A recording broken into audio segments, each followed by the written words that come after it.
मेरा नाम सन्नी कुमार सिंह है। मैं आपको पढ़ाऊंगा बिजनेस स्टडी। बिजनेस स्टडी में टोटल हम लोग प्लान कर रहे हैं 100 घंटे में पूरा बिजनेस स्टडी खत्म करने का। तो देखते हैं हम लोग कैसे पढ़ेंगे, बिजनेस स्टडी को कैसे खत्म करेंगे। पिछले 4 साल से मैं बिजनेस स्टडी पढ़ा रहा हूँ रिस्पेक्टिव कोचिंग में, तो मैं अपना एक्सपीरियंस शेयर करूंगा टोटल 100 आवर्स में कैसे बिजनेस स्टडी को आप ऑन टिप्स कर सकते हैं इजीली। तो देखते हैं बिजनेस स्टडी का रोड मैप कैसे कैसे क्या क्या हम लोग करेंगे। बिजनेस स्टडी का रोड मैप ये है कि आप जब देखोगे तो टोटल इसमें ना बिजनेस स्टडी में 2 पार्ट है, पार्ट ए और पार्ट बी। पार्ट ए में टोटल 6 चैप्टर है और टोटल पार्ट बी में 5 चैप्टर के अप्रोक्स है। टोटल पार्ट ए में कितने चैप्टर है? 6 चैप्टर और पार्ट बी में टोटल 5 चैप्टर है, जिसमें हम लोग ना टोटल आवर्स में ना डिस्ट्रीब्यूट किए हैं कि 100 आवर्स में हमको क्या करना है, बिजनेस स्टडी खत्म करना। ना कि खत्म करना, आपको पूरे चीजें मैं टिप्स पे करा के दूंगा टोटल 100 आवर्स के अंदर, जिसमें मैंने ऐसा शेड्यूल बनाया है कि टोटल 90 आवर्स जो है मैंने फ्रेश टॉपिक पढ़ाने का सोचा है और 10 घंटे में पूरा बिजनेस स्टडी आपको पूरा टिप्स पे करा के दूंगा वन शॉट रिवीजन में। तो देखते हैं हम लोग कैसे कैसे पढ़ेंगे। तो पार्ट ए में क्या है? पार्ट ए में बेसिकली 6 चैप्टर है, जिसमें हम लोग देखते हैं क्या, एक चैप्टर का नाम है nature and purpose of business. क्या नाम है बच्चों? Nature and purpose of business, जिसमें टोटल मेरे को पढ़ाने में लगता है 5 क्लास लगता है। कितने लगते हैं? 5 क्लास लगता है मेरे को पार्ट ए में एक चैप्टर पढ़ाने में, nature and purpose of business. एक चैप्टर पढ़ाने में मेरे को 5 क्लास लगता है और एक क्लास में अगर 2 घंटे का लेता हूं तो मेरे को 10 घंटे का टाइम चाहिए पहला चैप्टर पढ़ाने के लिए। इस चैप्टर में बेसिकली हमको क्या पढ़ना है? बिजनेस स्टडी के बारे में पढ़ना है, सब्जेक्ट के बारे में पढ़ना है, बिजनेस के बारे में पढ़ना है, टोटल बिजनेस के बारे में पढ़ना। कैन आई से दैट कि मैं ये बोल सकता हूँ इस चीज पे ना कि जो पूरा बिजनेस स्टडी पढ़ोगे ना, वो सारा चीज जो ओवरव्यू होगा वो आप इसी में पढ़ लोगे पहले वाले चैप्टर में।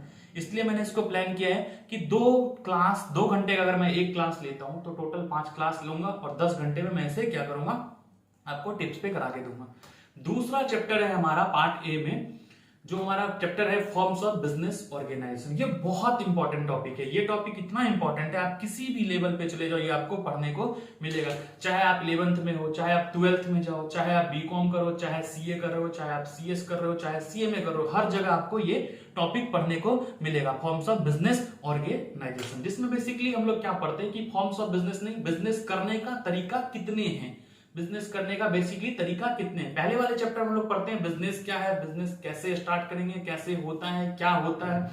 सेकंड चैप्टर में हम लोग पढ़ते हैं ना कि बिजनेस करने का जरिया क्या क्या है। जैसे मैं बोलूं पार्टनरशिप एक जरिया है, सोल प्रोप्राइटरशिप एक जरिया है, ज्वाइंट इंडो फैमिली बिजनेस एक जरिया है, कोऑपरेटिव सोसाइटी है, बहुत सारा चीज हम लोग इसमें पढ़ेंगे। तो इसको पढ़ाने में मेरे को टोटल 8 क्लास चाहिए, जिसमें मैं 2 घंटे का अगर क्लास लेता हूं तो मेरे को टोटल 16 आवर्स पढ़ाने में लगते हैं। तो इस केस में मैं कह सकता हूं पहले वाले चैप्टर में मेरे को पढ़ाने में टोटल 10 आवर्स लगता है और सेकंड चैप्टर पढ़ाने में मेरे को 16 आवर्स लगता है विद रिवीजन। सेकंड चैप्टर के बाद आता है हमारा थर्ड चैप्टर। ये भी बहुत इंपॉर्टेंट चैप्टर है, public and private global enterprises.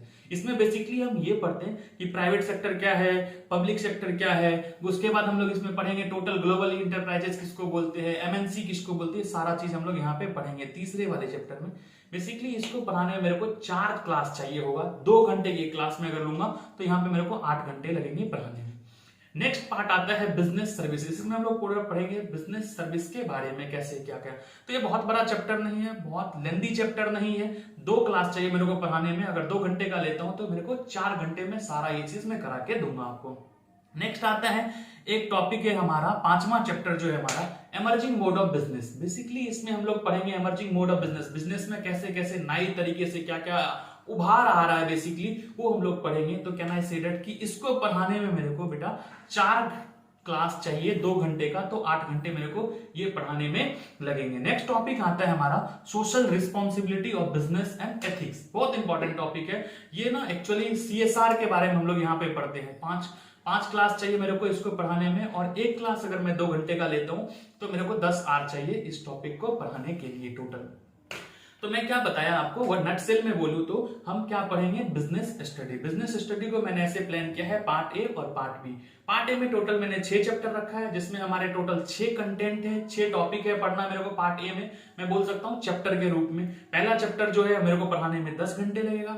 दूसरा चैप्टर बहुत इंपॉर्टेंट है जिसको मेरे को पढ़ाने में 16 आवर्स लगते हैं। तीसरा चैप्टर इंपॉर्टेंट है लेकिन थोड़ा टाइम कम लगता है, 8 घंटा लगता है। नेक्स्ट और इसके अलावा जो चैप्टर है अगला वो पढ़ाने में मेरे को 4 घंटा लगता है। ऐसे मैंने पार्ट ए को प्लान किया हुआ और बहुत अच्छे से जब भी हम पढ़ेंगे तो बहुत अच्छे से पढ़ेंगे, चीजों को टिप्स पे करके देखेंगे कैसे होता है। उसके बाद आता है हमारा पार्ट बी। पार्ट बी में टोटल कितने चैप्टर है? टोटल 5 चैप्टर है। ये इसमें जो पहला चैप्टर है पार्ट बी में, business, source of business finance.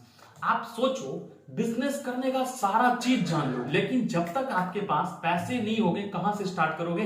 बिना पैसे का तो बिजनेस स्टार्ट हो ही नहीं सकता। बिना पैसे का तो बिजनेस स्टार्ट हो ही नहीं सकता। तो सबसे इंपॉर्टेंट है पैसे किससे लोगे, क्या उसके फाइनेंस के सोर्स हैं, रिलेटिव से लो, किससे लोगे? आप अपने दोस्तों से लोगे, बैंक से लोगे, शेयर से लोगे, डिबेंचर से लोगे, किससे लोगे, या फिर शार्क टैंक में जाके पैसे लोगे? बहुत सारे यहाँ पे हम लोग क्या पढ़ेंगे, सोर्स ऑफ बिजनेस फाइनेंस में क्या पढ़ेंगे कि आप पैसे कहां से लेके आओगे। अब आप सोचो, जब कोई आइडिया लाते हो तो उसको ना बेसिकली बिजनेस में कन्वर्ट करने के लिए आपको क्या चाहिए? फंड चाहिए। क्या चाहिए? फंड चाहिए। बिना फंड का तो आप बिजनेस को कन्वर्ट ही नहीं कर सकते ना, अपने आइडिया को बिजनेस में कन्वर्ट नहीं कर सकते। तो कैन आई से दैट कि फंड बहुत इंपॉर्टेंट है बेटा, ये ब्लड है बिजनेस का। तो ये कहां पे हम लोग पढ़ेंगे? सोर्स ऑफ बिजनेस फाइनेंस में, कि आपके पास कहां कहां से जरिया है पैसा उठाने का, जिसमें टोटल मेरे को पढ़ाने में लगता है 14 आवर्स। टोटल 7 क्लास लगता है। अगर मैं 1-2 घंटे का क्लास लेता हूं तो मेरे को 7 क्लास लग जाएगा पढ़ाने में सोर्स ऑफ बिजनेस फाइनेंस। एक एक टॉपिक ऐसा है उसमें समझने वाला जिसमें मेरे को पढ़ाने में 1-1 घंटे लग जाते हैं। तो मैं क्या बोलूं, इसको पढ़ाने में मेरे को 14 घंटे लगेंगे। नेक्स्ट आता है स्मॉल बिजनेस। बेसिकली बहुत बड़ा टॉपिक नहीं है, फिर भी मेरे को पढ़ाने में 4 क्लास तो चाहिए स्मॉल बिजनेस के बारे में। कुछ डेफिनेशंस पढ़ेंगे, कुछ उसके प्रैक्टिकल इंप्लीकेशंस पढ़ेंगे, तो मेरे को लगता है इसको पढ़ाने में 8 घंटा। फिर आता है इंटरनल ट्रेड। इंटरनल ट्रेड छोटा सा टॉपिक है, with in the boundary trade जो होता है उसको हम लोग बेसिकली क्या बोलते हैं? Internal trade. इसको पढ़ाने में मेरे को 3 क्लास लगता है। अगर एक क्लास में 2 घंटे का लेता हूं तो मेरे को टोटल 6 आवर्स लगते हैं ये वाले टॉपिक पढ़ाने में। नेक्स्ट आता है, अगर मैं बोलूं तो ये सारे चैप्टर पार्ट ए और पार्ट बी क्या होता है मेरा यहाँ फिनिश होता है। तो टोटल 90 आवर्स का मेरा ये प्लान है। और मैं ये 10 घंटे जो ना टोटल अगर मैं बोलूं तो 100 घंटे में आपका लूंगा, और इसमें पूरा business study with case study, practical implications, आपको आइडिया कहां से लाते हैं, कैसे डेवलप करते हैं, वो सारा चीज मैं आपको सिखाऊंगा। तो टोटल 90 आवर्स में हम लोग क्या पढ़ेंगे? सिलेबस का कंटेंट पढ़ेंगे, और 10 घंटे में टोटल 90 आवर्स में जो भी हम पढ़े उसको क्या करेंगे? रिविजन करेंगे विद प्रैक्टिस। अब आता है ना 2 चैप्टर जो है बहुत इंपॉर्टेंट है। मैंने 2 चैप्टर में सबसे ज्यादा टाइम लिया है। एक होता है सोर्स ऑफ बिजनेस फाइनेंस, जो पढ़ाने में मेरे को 14 आवर्स लगे। हो सकता है ये 15 आवर्स पे भी जा सकता है, ये हो सकता है 15 आवर्स पे भी जा सकता है। और नेक्स्ट टॉपिक है हमारा जिसपे मैंने बहुत टाइम लगाया, फॉर्म्स ऑफ बिजनेस ऑर्गेनाइजेशन। ये भी बहुत बड़ा टॉपिक है। इसमें ना बहुत बेसिकली चीज हमको स्टार्टिंग से पढ़ना पड़ेगा और देखना पड़ेगा कि बेसिकली है क्या, क्योंकि ये ना आपका बिजनेस स्टडी एक ऐसा सब्जेक्ट है जो लोगों को लगता है इंपॉर्टेंट नहीं, ये बहुत इंपॉर्टेंट है। आप 11th में पढ़ते हो, 11th में थियरी पढ़ते हो, 12th में जाते हो वही प्रैक्टिकल पढ़ते हो, अकाउंट्स में जाके कंपनी पढ़ते हो, पार्टनरशिप पढ़ते हो, फिर जैसे बीकॉम में जाते हो फिर भी आपको बिजनेस स्टडी पढ़ने को मिलता है। तो ये इंपॉर्टेंट चैप्टर है, इसलिए हमें फॉर्म्स ऑफ बिजनेस ऑर्गेनाइजेशन वाले टॉपिक पे थोड़ा ज्यादा टाइम लगाना पड़ेगा, सोर्स ऑफ बिजनेस फाइनेंस पे ज्यादा टाइम लगाने पड़ेगा। तो कैन आई से दैट ये ज्यादा बड़ा टॉपिक है और ये कंपटीशन में आता भी है। इवन सीयूईटी का जो पेपर होता है ना उसमें भी कई बार 6 क्वेश्चन आ जाते हैं सोर्स ऑफ बिजनेस फाइनेंस से। तो इस तरीके से मैं आपको टोटल 100 घंटे में बिजनेस स्टडी टिप्स पे करा के दूंगा। क्या करा के दूंगा? पूरा बिजनेस स्टडी आपको मैं टिप्स पे करा के दूंगा। अब आती है ना कि बेसिकली एक टॉपिक हम लोग आज पढ़ेंगे, जिस टॉपिक का ये ना टॉपिक कहां से आया है? सोर्स ऑफ बिजनेस फाइनेंस नहीं है ये कहां से लेके आया मैं? फॉर्म्स ऑफ बिजनेस ऑर्गेनाइजेशन से। बेसिकली क्या होता है फॉर्म्स ऑफ बिजनेस ऑर्गेनाइजेशन में हम लोग पढ़ते हैं कि हमारे पास बिजनेस करने का तरीका क्या क्या है। अब ना इसकी कोई स्पेसिफिक डेफिनेशन नहीं है कि क्या क्या तरीका है। ये कई बार ना आपके रिक्वायरमेंट और आपके नीड के बेस पे डिपेंड करेगा कि क्या क्या तरीका है। अगर आपके पास बहुत ज्यादा पैसा है तो आप कुछ अलग सोचोगे, कम पैसे हैं तो कुछ आप अलग सोचोगे। आप क्या चाहते हो, आपका क्या एक्सपेक्टेशन है? बहुत बड़ा मार्केट कवर करना चाहते हो तो आप कंपनी के बारे में सोचोगे। छोटी जगह पे सिमट रह के रहना चाहते हो बेटा तो आप क्या करोगे? सोल प्रोप्राइटरशिप के लिए सोचोगे। आप चाहते हो सोल प्रोप्राइटरशिप से थोड़ा बड़ा और थोड़ा ज्यादा और वाइडर एरिया कवर करूं तो आप पार्टनरशिप के बारे में सोचते हो। तो यहाँ पे हम लोग पढ़ते हैं पूरा फॉर्म्स ऑफ बिजनेस ऑर्गेनाइजेशन के बारे में, जिसमें मेरा एक छोटा सा टॉपिक है कंपनी, और सबसे इंपॉर्टेंट टॉपिक है ये बिजनेस स्टडी का फॉर्म्स ऑफ बिजनेस ऑर्गेनाइजेशन में सबसे इंपॉर्टेंट टॉपिक है कंपनी। तो बेसिकली हम लोग पढ़ेंगे आज किसके बारे में? कंपनी के बारे में। कंपनी के बारे में आप सोचो, आप जब भी बिजनेस करते हो ना आप क्या सोचते हो भैया कुछ पैसा मिल जाए और कुछ हम आइडिया को लगा के पैसा कमाना स्टार्ट कर दे। ये सिंपल तो होता है, सुनने में अच्छा लगता है कि पैसा मिल जाए कमाना स्टार्ट कर दे, लेकिन इसके लिए आपको सोचना पड़ेगा किस तरीके का बिजनेस में स्टार्ट करूं, सोल प्रोप्राइटर में जाऊं, पार्टनरशिप में जाऊं, कंपनी में जाऊं। तो उसी का एक टॉपिक है कंपनी, जो हम लोग आज उठा के पढ़ेंगे। बेसिकली ना ये कंपनी जो है इसकी ओरिजिन कैसे होती है आप सुनो। दो वर्ड मिलके बनता है, एक होता है कॉम, एक होता है पेनिज। कॉम प्लस पेनिज मतलब क्या बनता है, कंपनीज।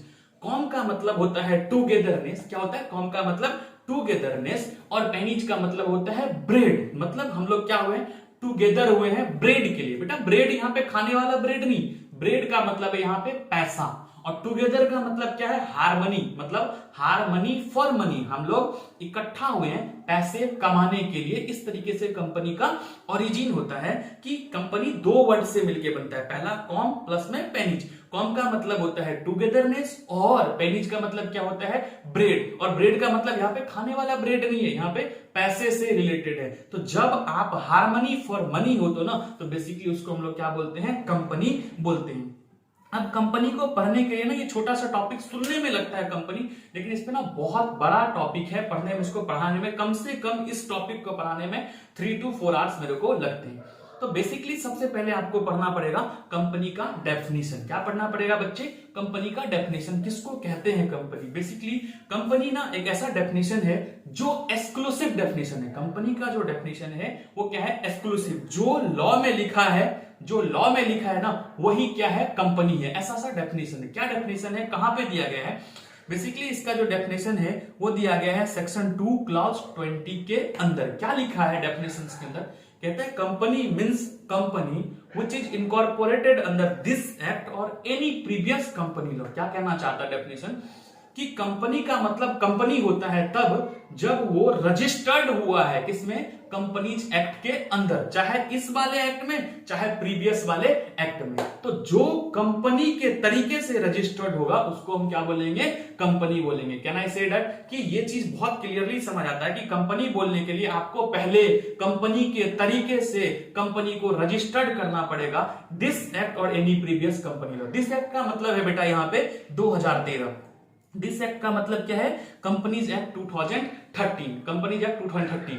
क्या भैया 2013 से पहले क्या कंपनी नहीं हुआ करता था क्या, हाँ होता था। तो उससे पहले ना हम लोग क्या करते थे, प्रीवियस कंपनी लॉ में खुद को रजिस्टर्ड कराए होंगे। जैसे क्या मैं आपको बोलूं तो 1956, 1913, उसके पहले 1882, 1866, ये सब पहले प्रीवियस कंपनी लॉ थे। तो वहां पे भी अगर कोई एज अ कंपनी रजिस्टर्ड हुआ होगा तो बेसिकली उसको भी हम क्या बोलेंगे, कंपनी बोलेंगे। लेकिन क्या होता है ना, बेसिकली कंपनी जो है ना, ये कंपनी का डेफिनेशन कहां दिया गया है, कंपनीज एक्ट में 2 क्लॉज 20 में। और लॉ जो है ना, टाइम टू टाइम क्या होता है, चेंज होते रहता है, अमेंडमेंट आते रहती है। इसलिए हमने क्या लिखा, लॉ का डेफिनेशन कंपनी का, कि company means a company which is incorporated under this act और under any previous company law. तो चाहे पहले वाले में रजिस्टर्ड हुआ हो, चाहे आज वाले में रजिस्टर्ड हुआ हो एज अ कंपनी, तो उसको हम लोग क्या बोलते हैं, कंपनी बोलते हैं। बड़ा सिंपल सा डेफिनेशन है, कोई बहुत ज्यादा प्रेशर डालने की जरूरत नहीं है। सिंपल सा है कि कंपनी अगर कंपनी एक्ट के अंदर रजिस्टर्ड होता है एज अ कंपनी, तो हम उसको क्या बोलेंगे, कंपनी बोलेंगे। ठीक है, अब आता है दूसरा चीज, हम देखते हैं पीपीटी में इसका मीनिंग क्या है। इसका मीनिंग क्या है, तो आप सोचो, जब आप किसी लॉ वाले चीज का डेफिनेशन पढ़ते हो ना, तो उस डेफिनेशन के साथ कोई खिलवाड़ नहीं करते हो। जैसा सेक्शन में लिखा होता है सेम चीज आपको रीड करना पड़ता है। तो मीनिंग जो बनाया ना हमने कंपनी का, वो कैसे बनाया है, आप सोचो, कंपनी के जितने भी फीचर है ना सर, जितने भी फीचर है, उन सारे फीचर को ऐड करके हमने क्या कर दिया है, मीनिंग क्रिएट कर दिया। क्या किया है, सारे फीचर को एक जगह इकट्ठा करके हमने क्या कर दिया है, मीनिंग क्रिएट कर दिया। आपको मैं एक बार मीनिंग रीड करूंगा, फिर मैं सीधे आपको बहुत क्लियर करा के दूंगा। जैसे मीनिंग में क्या है, कहता company is an artificial person with entity separate from its members, having perpetual succession and common seal with transferability of shares, capable of being sued and sue। अब रीड करने का मतलब ये है कि आप इसको समझो कि ये सारे फीचर जो है ना कंपनी का सारा इस मीनिंग में आ जाता है, सारा का सारा। जैसे मैं पहले बोलूं क्या है, कैसे, तो पहला पॉइंट आता है company is an artificial person. किसको बोलते हैं कंपनी, कंपनी क्या है, एक आर्टिफिशियल पर्सन है। मतलब आर्टिफिशियल पर्सन का मतलब क्या होता है, जिसका ना ना माँ हो ना बाप हो, जो बायोलॉजिकल मदर फादर हो ही नहीं, उसको क्या बोलते हैं हम लोग, आर्टिफिशियल। जैसे आप कंपनी को देखो, ये क्रिएट ही कैसे होता है बेटा, इसका जन्म ही कैसे हुआ, सेक्शन 2 क्लॉज 20 के तहत इसका जन्म हुआ, इसके कोई माँ बाप नहीं है। तो जिसका माँ बाप ना हो और वो पैदा हो किस तरीके से, लॉ के थ्रू अगर आया हो ना एग्जिस्टेंस में, उसको हम लोग क्या बोलते हैं, आर्टिफिशियल पर्सन। जब आप बुक खोलोगे तो पहला पॉइंट ही क्या पढ़ते हो, company is an artificial person. तो आपको समझ आना चाहिए आर्टिफिशियल पर्सन का मतलब क्या होता है, which is created by the law, जो क्या है लॉ के थ्रू एग्जिस्टेंस में आया ना, उसको हम लोग क्या बोलते हैं, आर्टिफिशियल पर्सन। अब एक बात होता भैया, जो लॉ के थ्रू आया वो खत्म भी कैसे होगा, लॉ के थ्रू। आप सोचो ना, कंपनी बनाना जितना डिफिकल्ट है, उससे कई गुना ज्यादा डिफिकल्ट है कंपनी को बंद कराना। क्यों, क्योंकि कंपनी का जन्म भी किस चीज से हुआ, लॉ से, और खत्म भी किस चीज से होगा, लॉ से। ये चीज समझ आती है आपको, पहला पॉइंट। तो पहला फीचर भी आपका यही है कि company is an artificial person. दूसरा आता है with separate entity from its member. अब आप पढ़ते हो, दूसरा क्या पढ़ते हो आप बुक में कि separate entity from its member. इसका मतलब क्या, आप सोचो, कंपनी क्या है, अलग है, उसके मेंबर, शेयर होल्डर, डायरेक्टर क्या है, अलग है। कंपनी अगर कुछ करती है तो उसके लिए ना तो डायरेक्टर लायबल होगा, और डायरेक्टर अगर कुछ गलत करती है तो उसके लिए कंपनी भी लायबल नहीं होगा। मतलब क्या है, कंपनी, देखो आप ऐसे समझो, ये है हमारा कंपनी, और कंपनी के बीच में क्या है, एक दीवार है, और इधर डायरेक्टर है। मतलब क्या ना, ये क्या है बेटा, पर्दा है। ये क्या है, पर्दा है। ये जो है आपका बीच में पर्दा। इसी को जब आप बड़े लेवल पे जाओगे तो इसको बोलते हैं कॉर्पोरेट व्हील। मतलब कंपनी और मेंबर के बीच में एक पर्दा होता है। कंपनी अलग है, डायरेक्टर अलग है, मेंबर्स अलग हैं। तो ना कंपनी अगर कुछ करेगी ना तो उसके लिए ना तो डायरेक्टर भुगतेगा, अगर ना डायरेक्टर कुछ गलत करती तो उसके लिए कंपनी नहीं भुगतेगी। उस केस में हम लोग पढ़ते हैं क्या, कॉर्पोरेट व्हील। और जब आप बड़े लेवल पे जाते हो बेटा तो वहीं पर आपको एक कॉन्सेप्ट पढ़ाया जाता है, लिफ्टिंग ऑफ कॉर्पोरेट व्हील। तो इसमें हम लोग बड़े लेवल पे जाएंगे तो समझेंगे, अभी थोड़ा आपके लिए ये ज्यादा हो जाएगा। तो पहला फीचर्स क्या है, कंपनी क्या है, आर्टिफिशियल पर्सन है बेटा। दूसरा फीचर क्या है, separate from its members. Member से क्या है, अलग है। मेंबर से क्या है, अलग है। अब दूसरा आता है मेंबर हैविंग परपेचुअल सक्सेशन। क्या कंपनी का जो है एक फीचर आता है परपेचुअल सक्सेशन। मतलब मेंबर में कम, मेंबर में go, but company continue forever. बेटा कंपनी का तीसरा फीचर क्या है, परपेचुअल सक्सेशन। कंपनी क्या होगी, कंटिन्यू करेगी फॉर एवर। फॉर एवर, किसी के मरने से, किसी के जरने से, इंसॉल्वेंसी से कोई फर्क नहीं पड़ता, कंपनी कंटिन्यू करेगी फॉर एवर। मतलब क्या, कंपनी का क्या है, परपेचुअल सक्सेशन है। कंपनी क्या करेगी, कंटिन्यू फॉरएवर। आप सोचो, अगर आप सोल प्रोप्राइटरशिप पहले पढ़े होंगे बचपन में कभी, तो आपने पढ़ा होगा सोल प्रोप्राइटरशिप में देखा जाता है कि अगर बंदा मर गया ना तो क्या होती है, बिजनेस धंधा बंद हो जाता है। लेकिन कंपनी में ऐसा नहीं होता है। धीरू भाई अंबानी जी पास्ट अवे, तो फिर आ गए मुकेश अंबानी। मुकेश अंबानी नहीं होंगे तो आ जाएंगे आकाश अंबानी। कंपनी तो चलती रहेगी। क्यों, क्योंकि कंपनी का क्या फीचर है, परपेचुअल सक्सेशन। क्या फीचर है कंपनी का, परपेचुअल सक्सेशन। तो क्या ना, इससे 4 फीचर आपको टिप्स पे आ गया। पहला आर्टिफिशियल पर्सन, जिसमें हम क्या बोलते हैं कि कंपनी क्रिएट होती है किस चीज से, बोलो, लॉ से। कैसे, खत्म भी कैसे होगी, लॉ से। दूसरा फीचर्स मैंने आपको क्या पढ़ाया कि कंपनी होता है separate from its members. Company का जो एग्जिस्टेंस है वो मेंबर से क्या है, अलग है। मेंबर से अलग है, मेंबर अलग है, कंपनी अलग है। नेक्स्ट फिर मैंने आपको क्या पढ़ाया, परपेचुअल सक्सेशन। क्या मतलब कि कंपनी में कोई फर्क नहीं पड़ता कि क्या हो जाए, कंपनी कंटिन्यू करेगी फॉर एवर। मतलब मेंबर के पोजीशन से डिपेंड नहीं करता कि कंपनी को क्या होना है, कोई मरे, कोई जड़े, कुछ भी हो जाए, कंपनी कंटिन्यू फॉर एवर, तब तक जब तक कि लिक्विडेशन के प्रोसेस में ना आ जाए। अब आता है परपेचुअल सक्सेशन के अलावा बेटा common seal. Common seal, common seal का मतलब क्या होता है कि देखो, जैसे हम क्या है, नेचुरल पर्सन है, तो हमको क्या है ना, या तो अपना सिग्नेचर क्या कर देंगे, सिग्नेचर कर देंगे, या फिर क्या करते हो आप, जब किसी के साथ कॉन्ट्रैक्ट में आते हो तो या तो सिग्नेचर कर देते हो या स्टैंप लगा देते हो। वैसे आजकल तो हम लोग क्या कर देते हैं, आधार कार्ड से लिंक है तो अंगूठा लगा देते हैं। लेकिन कंपनी का क्या है ना, कॉमन सील होता है। क्या होता है, एक कॉमन सील होता है। वो क्या होता है ना, बेसिकली सिग्नेचर होता है कंपनी का। क्या होता है, ऑफिशियल सिग्नेचर। लेकिन इसमें ना एक लॉ है कि ऑफिशियल सिग्नेचर कंपनी का अगर आपके पास है तो क्या है, लगाना मैंडेटरी है, अगर नहीं है तो चलेगा, अगर नहीं है तो चलेगा। कॉमन सील का मतलब क्या है, ऑफिशियल सिग्नेचर। जब भी आप कंपनी के साथ कोई भी कॉन्ट्रैक्ट करते हो ना, तो उस पे बेसिकली अगर आपके पास कॉमन सील है तो वो वाला इनग्रैब्ड हो जाएगा उस पेपर पे। अगर मान लो कोई बंदा कंपनी से क्या करता है, कॉन्ट्रैक्ट करता है रिलायंस से, तो रिलायंस की कॉमन सील उसके पेज पे लग जाएगा जब हम लोग एंटर करते हैं कॉन्ट्रैक्ट में। तो टोटल 5 फीचर समझ आ जाता है आपको। आर्टिफिशियल पर्सन आ गया, सेपरेट लीगल एंटिटी आ गया, उसके बाद हमने पढ़ लिया परपेचुअल सक्सेशन, उसके बाद हमने पढ़ लिया कॉमन सील। अब आता है ट्रांसफरेबिलिटी ऑफ शेयर। क्या आता है? Transferability of share. बेसिकली इसमें ना 2 चीज है। क्या हम शेयर ट्रांसफर कर सकते हैं? हाँ, शेयर तो ट्रांसफर कर सकते हैं, इसमें कोई डाउट नहीं है, लेकिन इसमें आपको 2 चीज समझना पड़ेगा कि कंपनी 2 तरीके का होता है। एक होता है प्राइवेट कंपनी, एक होता है पब्लिक कंपनी। प्राइवेट कंपनी में भी शेयर आप ट्रांसफर कर सकते हो, लेकिन विथ रिस्ट्रिक्शंस। क्या है? इसमें कुछ रिस्ट्रिक्शंस होते हैं। लेकिन पब्लिक कंपनी जो होता है उसमें शेयर आप फ्रीली ट्रांसफर कर दो। रिलायंस का शेयर आप किसी से भी बेच सकते हो। क्या होता है? ये फ्रीली ट्रांसफरेबल है।